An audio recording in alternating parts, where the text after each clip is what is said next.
you feel better as you get going. Let's see. Yeah, we are in a 911 area, so I'm not going to worry too much about that. As we're going through the cave, this is the last level spot, sort of level spot that we will be on. Okay? Everything else is natural. Okay? And we know nature does not like making things very level at all. So we're going to make sure you have 3 points of contact at all times, especially when we're doing this. We could be, the easy one is 2 feet and a hand. It could be 2 feet and an elbow, or a shoulder, or 1 feet, 2 hands, or a head, a shoulder, and a foot, whatever it takes for 3 points of contact, okay? And you'll move quickly like that. And you'll see, once we get in there, how you're going to do. Leave no trace. Everything is leave no trace here. That's the one thing we're very strict on. Anything that's inside of the cave does not leave. Now, we can't do too much about the dirt that we're taking out that are going to be on our clothes and our shoes and stuff. But we don't like take rocks or, piles of mud or anything like that. And especially formations. We don't take them out, and anything that's outside of the cave does not get left inside of the cave. Okay, does that make sense? And no bios in the cave, which means no peeing, no puking, no pooping, no sweating, sweating already, no bleeding, no crying, no, what other bio? What's that? No spitting. No gas. Especially if you're in a tight spot and you're the first person. Okay, that's pretty much it. Oh, and we're also going to try to keep the noise level down. Okay? Because in here, this is natural. This is a natural cave. There are critters in here. Last time I was in here, I saw a single tricolored bat, which is really rare. So if we see them again, I'll point them out. You'll get to see them. But we don't stand underneath any bats so that our body heat goes and wakes them up. They're hibernating now. We're not going to try to shine our lights on them. That disturbs them as well. And we're not going to be loud because that'll wake them up. Okay, we're just going to look quickly and then let him go. If he gets up, or she, or whatever it is, gets up and starts flying around, there's no food. And once they're out of hibernation, then they die of starvation. And we don't want that to happen. And all the other critters around here, like the crickets and stuff, that's the food, okay? So we don't want to bother them either, because that's like somebody going into your house and going into the refrigerator and swapping everything out of the refrigerator, all your food's gone. So we want to make sure that they're okay. Let's see. Did that. Did 3 points. Okay. No running. No jumping.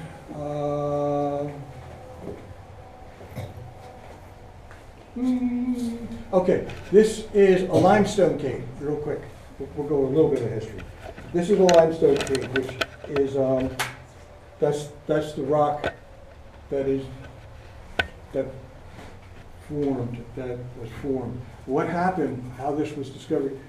It's so level out there is that it used to be a limestone mine. Okay, and as they dug and they mined out the side of the hill, they opened up this crack in the cave, and they decided that wasn't worth mining anymore. So they quit mining and they sold the property. And somewhere along the line, that was the first owner. The second owner who owned it didn't like people coming in and using the cave. Okay, the gate was not on it. People would come in and just destroy the place. And he was going to implode the entryway so that nobody could get inside. The current owner bought it off him so he could use it as a educational purposes, which is what we're doing, which is why gives me permission to bring you guys in here. And he thinks it's really good. I mean, it is good that you guys get an opportunity like this. That around here, there's not too many opportunities like this. So there are formations in here. There's a lot of busted up ones. And we're going to try not to touch the formations as much as possible. That's why we wear gloves, okay? Because your bare hand, the oils from your bare hands, when it gets on the formation, starts to erode it away. And we don't want to do that. We want to preserve as much as possible and try not to touch formations. We're going to have to. And you're going to have to touch rock. There's no way around it because you need 3 points of contact. But we're going to try the best we can to not touch formations, and we're going to try the best we can to have fun while doing it, while we're doing this. This is a maze cave.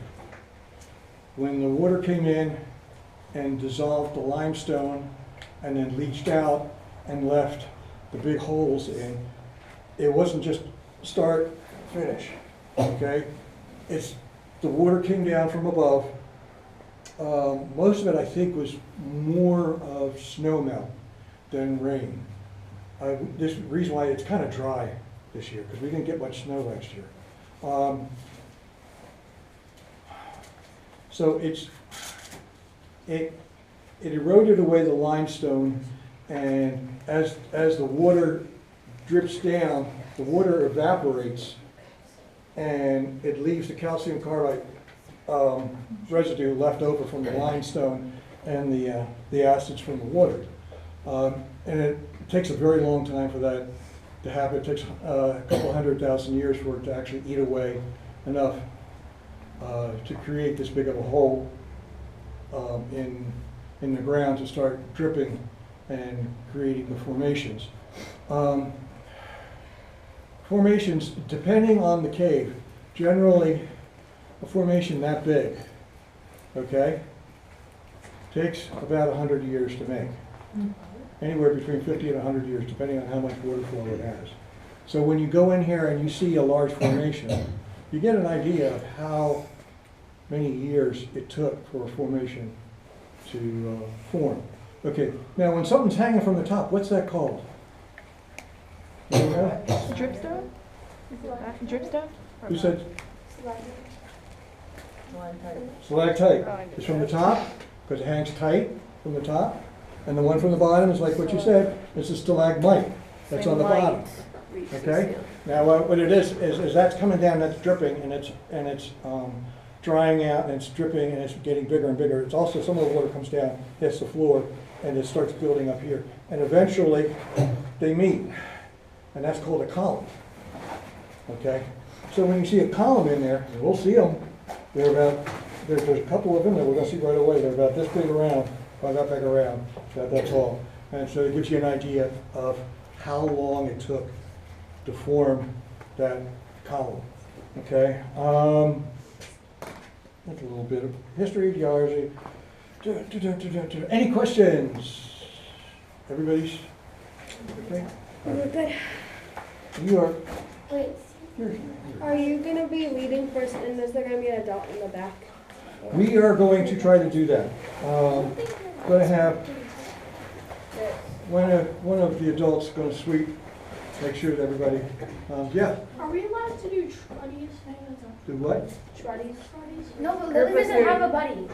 No, there's 11 kids. All three of you? Wait, Lily doesn't have a buddy. Three buddies. Oh, you're trying, that's, yeah. As long as it's a group, Yes. okay?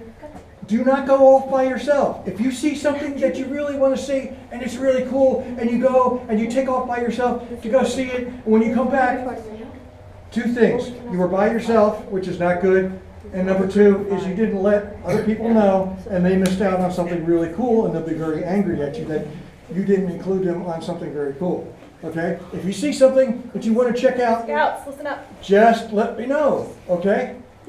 There's going to be a lot of times where I'm going to send you on an adventure. Okay? I'm not going to guide you every step of the way.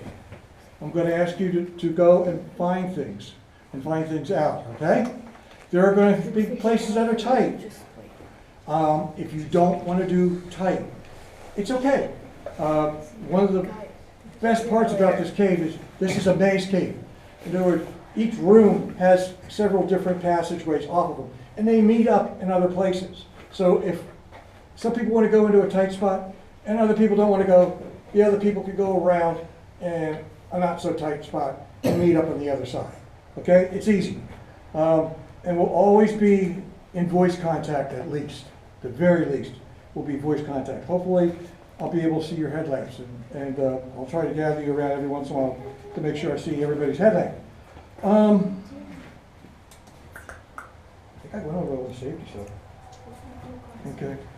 There's about 2,400 linear feet of passage in this cave. Not all of it is passable. Some of it's very, very, very tiny. Okay? And a lot of it just circles around. So it's not like it's 2,400 feet that way and then back again. Okay? It's all this around. But with this cave, whoops, this cave, it's not just around like this. There's also 3 levels to it. So we might get a chance to go at least see the lower level and maybe the upper level if we're lucky on time and stuff. What we're going to do is after a couple hours. Now it is 12:35. That's a good time. So about 2:30. Just get a feel of what people want to do. Once we're in there, if we're going to stop and take a head count, see who's tired, who wants to leave, who wants to stay, and stuff like that. And we have enough adults, if you want to, because you have 2 sets of 2 deep leadership, that if some are ready to go, they can go out and you guys got them covered, and then some can stay and do a little bit more. Okay? But generally, we go about 2 hours, maybe 3, maybe 4. Okay, not much more than that. We're also limited on batteries. Once the battery goes out, we're done. That's just the way it is. So that's how we're going to do it. And I will be taking pictures as much as possible. And that's why I asked for help taking videos and pictures, because it's documentation. And eventually it'll get posted up so that you have proof of what you did today. Because people are going to think you went to Crystal Cave and did a guided cave tour where you go, hey, we go this way, and this formation is called the bridal suite. It's not like that. No, not at all, not at all. This is the way nature made this cave. There's no lights except for what's on your head, and that's it. So you'll have proof of what you did, and it's going to be really kind of cool to be able to do that. It takes me a while to get the videos up and done, okay? But we will do that. I think I did. Oh, yeah. When you're going through like a tight crawl and something, and you're crawling through, and I'm on the other side or somebody else is on the other side taking a picture of you, and you get taken a picture. That's your face. It goes on Facebook like that, and it looks like you're constipated. And my friends go, what did you do to that? So try to smile as much as it hurts. Try to pretend you're having fun, okay? And it makes things better. If for some reason there is something you do not want to do, or if for some reason you're so freaked out that you have to leave, let me know. Our main objective here is to have some fun, okay? If you're not having fun, it's not what I want. I want you to leave here today enjoying what you did and want to do some more, okay?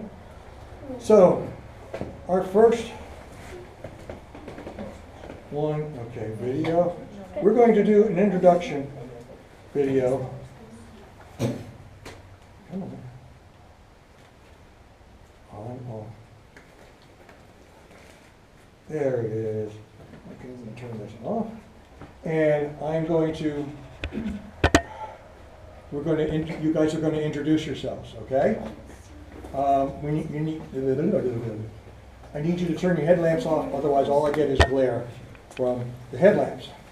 So that's why I got this moment light on my phone here. And all I want you to do so you don't trip. is to tell me your name, just your first name, any caving experience you have, and your age, if you want to do your age. Some people like to brag about their age. And it's gonna, okay, let me turn this on.